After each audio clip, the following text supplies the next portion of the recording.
Jeffrey's finally been invited to a party. Yay! But he's anxious. No! What do you gotta wear, Jeffrey? You know skinny jeans are out of fashion now. But when he gets to the party, he gets so overwhelmed. Everyone's drinking and taking drugs. He promised himself he wouldn't join in on this, but when someone offers him some, he says yes and ends up getting the most wasted out of everyone. You should have stuck to your values, Jeffrey. Adonis. Adonis looks around at the degeneracy of the West.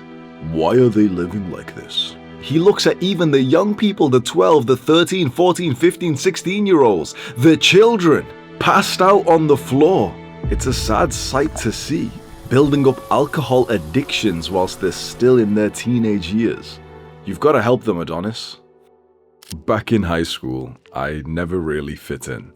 There was the popular, sporty kids, the attractive ones, and I never fit in with them. There was the academic students, the smart ones, and I never fit in with them. And there was the video gamers. And I used to play video games like every single day after school. I'd play RuneScape and Minecraft. But even the video gamers would be kind of mean to me. I never really wanted to admit it. Like the one day I was playing League of Legends with the guys from my school, like my best friends. We're all playing on a call together. And then me and one of the guys, the one who had like the biggest ego, we're both killing the same enemy. And I end up getting the kill. And he screams, and I hear like thrashing on the other side. He swears and calls me a fucking inbred and says that I stole the kill from him. And then I just hear like this notification, this noise, which when I tab out, I know what it means. He's removed me from the call. And so I went to message one of the guys who was in the call and said, okay, add me back to the call. No reply. I'm just like playing the game like silently right now thinking, I bet he's telling them on the call, like don't add him back. And I say it in like the game chat, add me back to the call, and still no reply. So we've got like another 10, 15 minutes of the game and I'm just playing in silence whilst my best friends are playing without me in the call.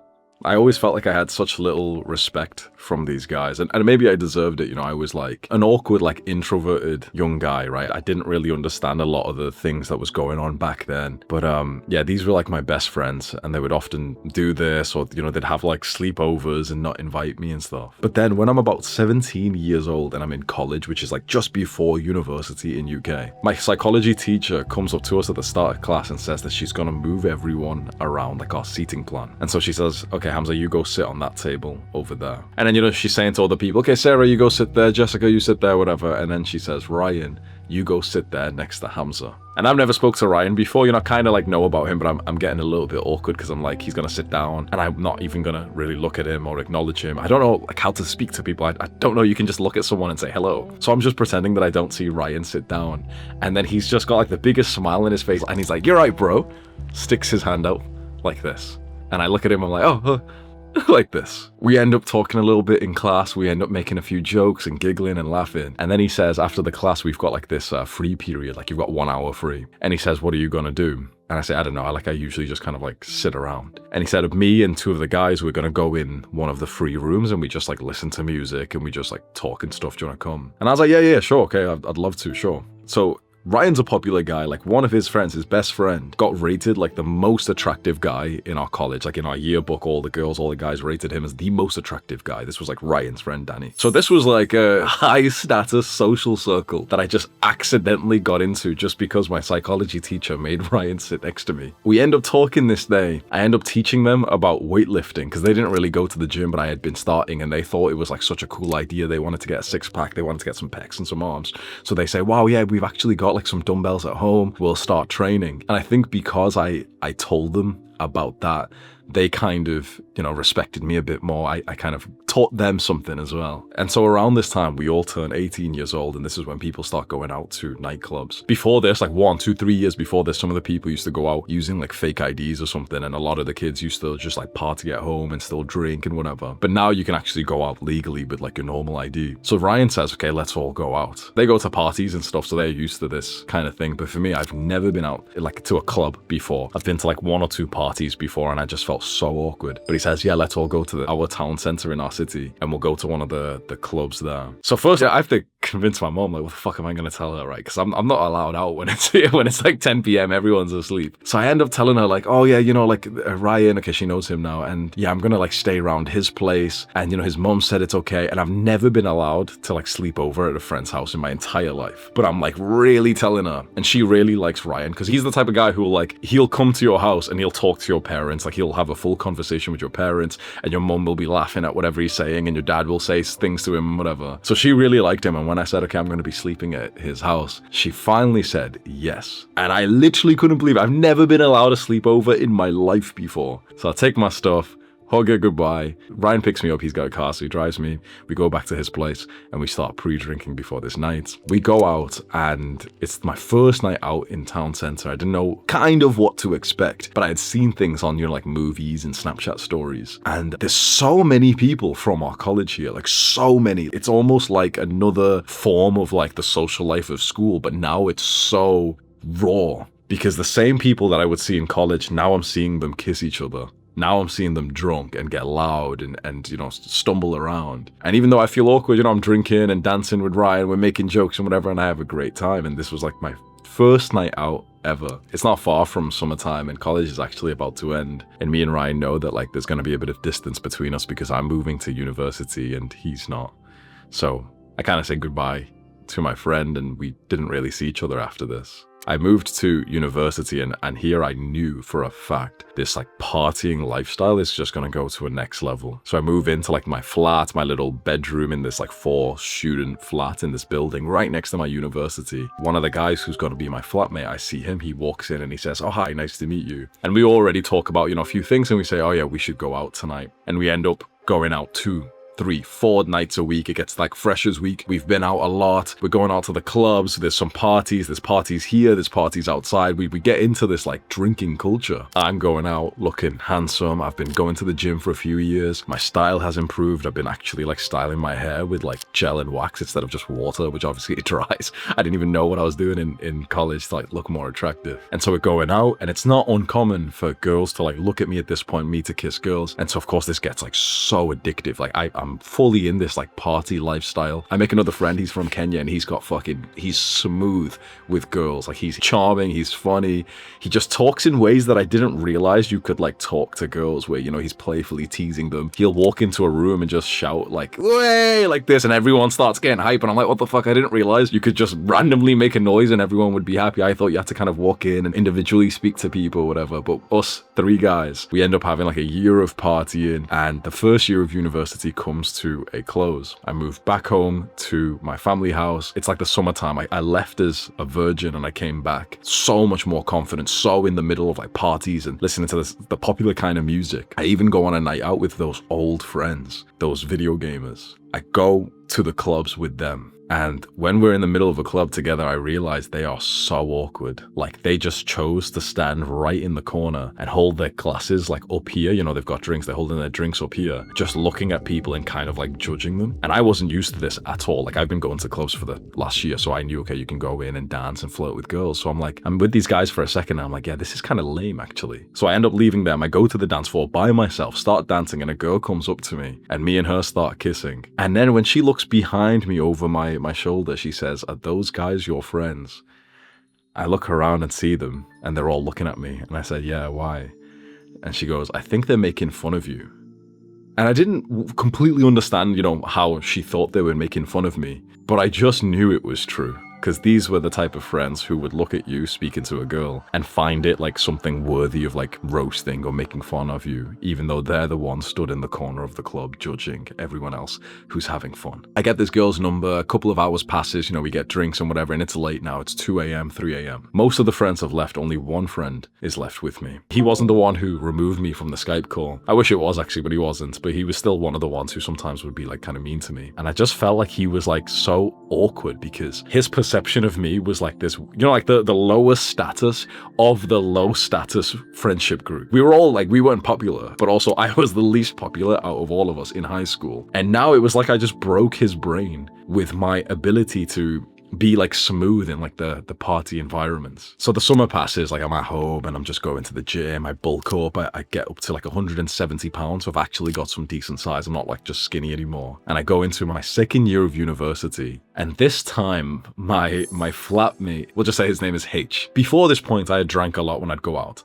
and I had tried like a few drugs randomly, like MDMA. But here was the time where this guy, this flatmate, who became like a very good friend of mine, he was taking this stuff like every day, every 2 days. The normal nights out where we used to just go out and drink had now changed into where we would tell people to come to our flat. 3 a.m., 4 a.m., 5 a.m., 6 a.m. and we'd all just be taking all these like hard drugs. We'd be like inhaling this like gas. But very quickly I started to notice like the depression was really getting heavy for all of my friends. People who I really cared about, they all started to get like really depressed, unless we were just going out and taking drugs. But in the daytime, they were all like miserable and whatever. Either way, they were still, you know, these were like my friends, like this flatmate H, my old flatmate, my friend from Kenya, and then 2-3 girls that we used to always party with. We had like our group, right? This was like our family here. We would see each other like every day. We'd just randomly come over to each other's flat. And you know, it was so nice to do that. We'd have a group chat and we'd say, okay, who's hungry? Let's go. It was so nice. It literally felt like brothers and sisters. Really, it absolutely used to. In fact, we used to go out and we used to take Snapchats, you know, when we're outside and, you know, me with these guys. And I would literally caption it on Snapchat like brothers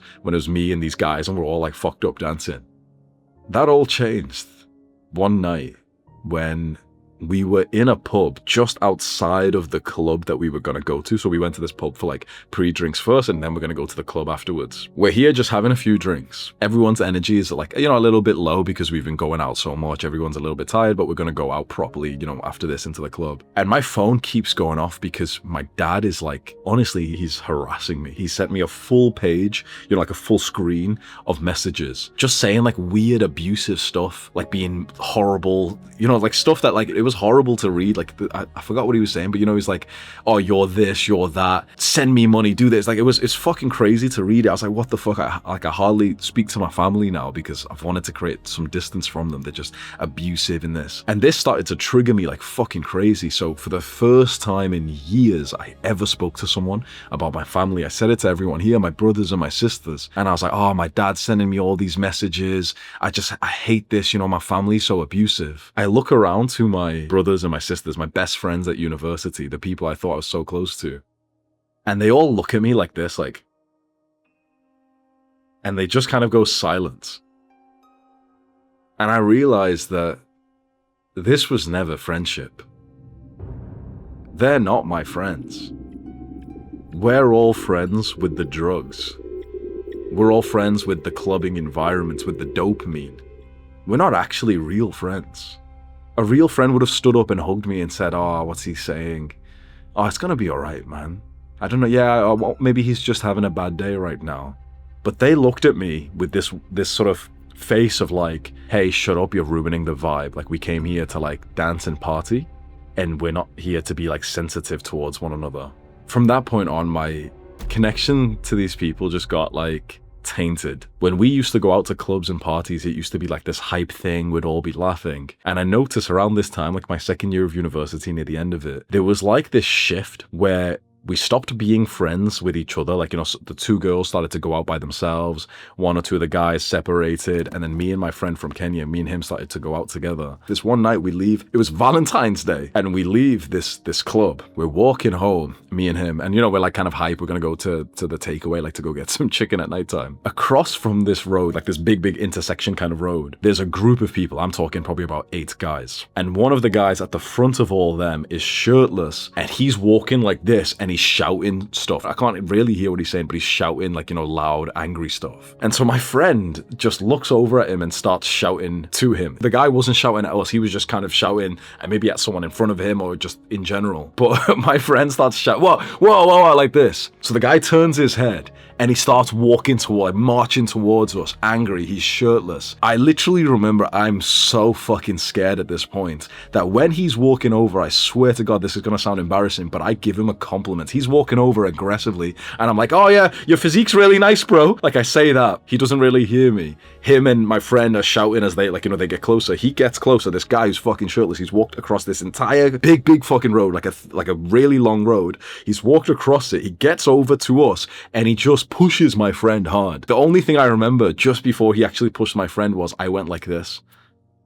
I clicked my knuckles like that. He comes over, he pushes my friend, and I don't even think, I swear to God, I just went like this. Bam! Right onto the side of his chin. He dropped and he spun like a Beyblade. Like, if you ever seen those toys like Beyblade, let it rip. He spun like 3 times in and off himself and dropped to the floor like a sack of fucking bones. Like, he wasn't completely unconscious, but he was like dazed like this on the floor. Then my friend gets a fucking run up, like we're talking 5-step run up, and fucking boots him in the chest, and all I hear is, oh, like this. So he's probably cracked his fucking ribs or something. I swear to God. We start walking off, bro. There's 6, 7 guys. One of the guys who's coming over is fucking built. He's fucking tall. I'm a tall guy. I'm 6'1", right? I'm like 185 centimeters. This guy's like a head bigger than me, and he's not even skinny as well. One guy's coming. My friend is like, trying to start on them, and it's just me and him, and there's like 7 of them. But I'm shouting off. I'm kind of being reasonable with the tall one. I'm saying, hey, your friend came over here. He came over here. He started it. I say that, and the big tall guy kind of goes like that. He kind of like takes his eye off me and he looks down at his friend. Like he knew his friend's a fucking liability. So my friend's still trying to argue with him, and I'm grabbing him. I'm like, let's fucking go. Let's run home right now. Like, we won right now. Let's just go like save the game rather than risking all of our loot, right? So I'm like pulling him away, and I'm saying, okay, let's just go home right now. Forget the fucking chicken. And he's like, no, I want to go still eat right now. I'm like, that's so fucking risky. We just fucking dropped this fucking guy. Like, it was self-defense. But like, either way, you're still gonna get fucking arrested if the police find us right now. Let's just go home. But he's adamant, no, we're gonna go to a takeaway. So we go anyway, we sit in there and we talk, we're laughing now, and it's kind of eased off, and I've got this big fucking mark on my knuckle. I think I've still got the video.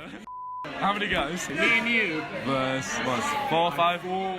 Literally 4 guys. Amazing, bro. You dropped a guy. This guy just came up to us out of nowhere. Bro, 3 ribs. Ribs was on the menu. We come home and it's all good after that. But I was like, man, nights like this make me so anxious. Never mind the fact that like I am actually like a bit of an introvert. Even though I was going out so much, I'm partying, I'm social, I'm so confident. I'm actually an introvert, and I started to realize around here, this kind of environment, honestly, it's like, it just doesn't really serve me. It makes me feel sick. It makes me feel like really like depleted. This environment full of random aggression, full of like literally sickness, disease, STDs and stuff, violence, and like fake friends. And it turned me into this as well. There was so many times when I remember I used to go out with those girls that I was in that friendship group with, and they would kind of like, they'd show some body language that like a guy was talking to them who they didn't like, and they'd kind of like, look a bit weird and come back to us. And I always put myself in the protector role, so I would go up to these innocent guys who just, they just went up to these girls to see if they're attracted to them or not. They've done nothing wrong, really. That's what the club's for. But I'd go up to them proper aggressive, like, back off right now. Like, she's my fucking girl. And the guy would usually, most times, be like, oh, I'm sorry, bro. He'd do that, fist bump, handshake, whatever. And I would still be like, this ego trip, like, turn around and walk away. I would do this, bro. I'm so surprised I never got fucking stabbed or just my jaw rocked by speaking to people like this. But this kind of environment just turned me into a fucking asshole. Like, the first 10, 20 times I ever went out to parties and clubs, it was awesome. But when I was going out routinely, it just fucked up my mental health. The end of 2nd year of university, every single one of my friends dropped out. All of them. They were all so depressed and so like just sick of the lifestyle we were living that they all dropped out of university. And I was just all alone in that year. That's where one night I'm with this girl that I'm seeing, and we're just about to go to sleep. I end up scrolling on this website called Reddit, which is like a forum page, social media thing, right? I scroll on there and there's a post and it's titled something like, what are your side hustles? How are you making money right now? And one of the comments on that post was someone saying that they flip things. They buy something for like a low price and they sell it for a higher price on eBay. And when they wrote the word flip, something clicked, because I used to play video games and I used to play this one game called RuneScape. It had like its own sort of currency inside the game. You could buy an item and then sell it for higher than you bought it. And that was like a really fast way to make money, especially if you already had quite a lot of money to begin with. So instantly, like my brain knows what he's talking about. And I'm like, oh yeah, like imagine how nice it would be to like make money, to have like a business. So something just compels me to take action right away. I go into my bag and I've got this grey Gymshark hoodie. I still have the picture to this day because it means a lot to me. And I hang it up on this wall and I take a few pictures of it and I put it up on eBay for £25 plus postage. We go to sleep. I wake up the next day and the first thing I see on my phone is that it's sold. And I have officially become an entrepreneur. I'm hype. This is, like a new side hustle for me. I package it up, learn how to post it, then I buy a few more things, post them. This business selling to eBay, I start scaling it up. I start putting hundreds of pounds into buying like different pieces of clothing so that I've got a stack of them ready to sell. Because obviously one thing might not sell for a few weeks, but when you've got like 100 things in your wardrobe, something selling every single day, you're making 10, 15, 20 pound profit per day, just pretty passive. Like maybe not passively, but like either way, I was making money, right? I was making money and it was insane to me because I also had a part-time job as a receptionist, but this was like my own business. And when I used to go to my shift as a receptionist, I used to go on my phone and do like my eBay work on there. Like I'd list all the items on there and stuff. And this girl that I was seeing, she would really help me as well. So she would take pictures of everything that we were about to sell, send it to me so that I'd upload them. If something sold, she would package it up and go and post it for me. And so this became like a business. It started making like nothing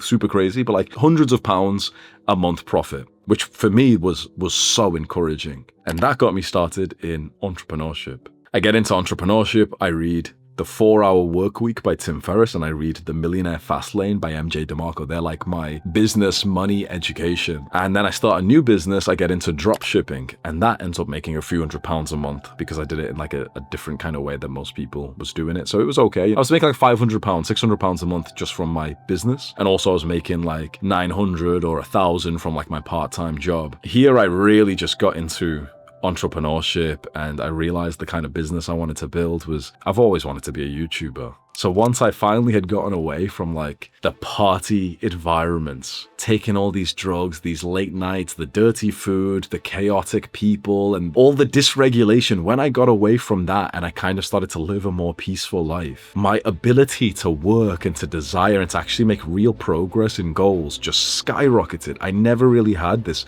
performance, like, this ability to work hard when I was living like that, when I was going out and I was so obsessed with just trying to sleep with girls. I was just like drinking and it's all bad for your brain, sleep deprivation, whatever. When I cut all that out and I started to live like a bit of a peaceful life, that's when my brain became capable for entrepreneurship. I started to post YouTube videos. One of the first videos I posted in 2019, it only got 200 views, but a few years later, it ended up getting millions of views. Like it blew up a few years later. I still remember I recorded a video where I had 40 subscribers and I was gaining 1 subscriber per day. So the idea was like in 1 year, I should have gained 360 subscribers, so I should be on 400. But in 1 year, I was on like 3,000 subscribers. And a few months after that, I was on 20,000, 50,000, 100,000. And then I hit 200,000. I hit 500,000 when I was in Thailand in 2022. I hit 1 million when I moved to London in 2022. 2 million at some point. And since then, I'm not going to lie, it's like the views come and go. It absolutely changed my life forever, just getting away from that chaotic environment, just kind of like growing up and appreciating more of the stillness of normal life, just getting more focused on my real goals and stop just being addicted to the chaos and the dopamine of partying, nights out, drugs, promiscuity, and like this sort of, that kind of social life where you're so popular, but also they're not really real friends. Cutting all that out was one of the best things I did because it unlocked my potential for work. And that's the thing that changed my life, my family's life. My dad just sent me a text the other day saying thank you because the family mortgage is paid off now because of this business. So I've been so immensely proud of myself with the work that I've done. And I couldn't have done this if I was still living in that kind of life. So let this just be maybe a lesson for you. If you're young, I did a lot of partying and I understand if you would as well. But just understand it is at the sacrifice of some of your potential, your brain's health. It is. There'll be some guys who say, oh, you can do both. You can party and still, be a good entrepreneur or an athlete. But it's just simply not true. It is absolutely going to sacrifice your potential. The guys you see who are successful or they're athletic and they still party, they're successful and athletic in spite of the partying. They'd be further along if they didn't party. And the same with you. By all means, go ahead and party and go to some clubs every now and then, maybe like a couple times a year when it's going to be really worth it with some good people. But just be careful of getting into that culture, because there's only just drug addiction, violence, STDs, like fake friends. There's no light at the end of that tunnel. There's really not. I hope you can save yourself from that. It took me a few years to get in and out of that environment. And now I live like such a happy and fulfilled life where my joy doesn't come from the next high, but it comes from my work and my contribution to others and my family, my friends, habits like meditation and going to the gym. Yeah. Thank you for listening to my story. Maybe this inspires just one person if they're deep inside of that culture, or if you're considering it, if you feel like you're missing out. Just understand that it seems a lot more fun than it actually is, and the consequences are actually way bigger than you realize. The best life is probably the one which is more of a slow life, where you wake up and you meditate next to your wife, and you read your books, and you go to the gym, and you're healthy, you've got great family, great friends, you've got a great stable business. Like that's real like serotonin. That's not like a high, that's just like a healthy baseline. And maybe that's what you ought to start prioritizing. Do the hard work, especially when you don't feel like it. Mwah. By the way, no pressure, but there's a few links underneath this video that you can check out if you want to have a look at my paid programs. When you trust me enough and you feel like my free content has already changed your life, you can have a look at those.